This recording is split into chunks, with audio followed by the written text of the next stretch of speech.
నమస్తే అందరికీ. రాజ్యాంగంలో,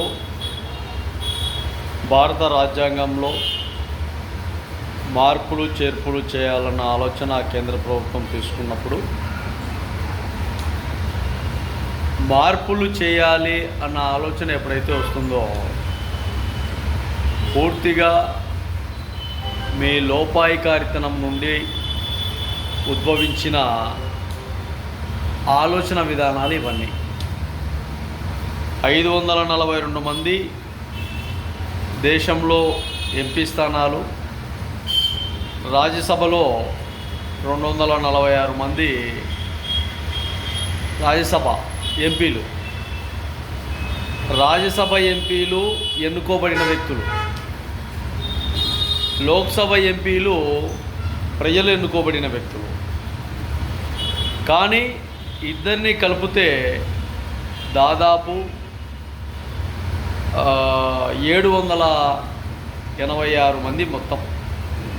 ఇలాంటి వ్యక్తులందరూ ఎవరికి ఇష్టం వచ్చినట్టు వాళ్ళు అవి మారుస్తాం ఇవి మారుస్తాం అనేది కాకుండా మీ రాజకీయాన్ని మార్చుకోండి. ఫస్ట్ మీ రాజకీయ కుతంత్రాలను మార్చుకోండి. ఫస్ట్ మీ రాజకీయంలో ఉండే లోపాయికారితనాన్ని మార్చుకోండి. మీ రాజకీయంలో ఉండే కుట్రలు కుతంత్రాలను మార్చుకోండి. ఈ మార్చుకున్న తర్వాత మీరు ఏ విధంగా ఏంటి ప్రజలకు ఎంతవరకు మాట్లాడుతున్నారు, ఎంతవరకు ఏర్పాటు చేస్తున్నారు, ఎంతవరకు ప్రజలతో మమేకమవుతున్నారు అనేది ఒకసారి ఆలోచించండి. అప్పుడు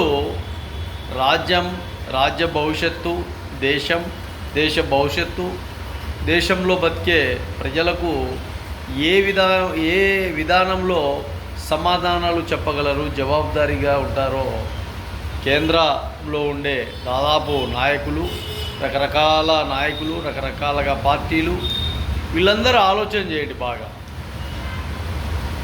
అప్పుడు మీకు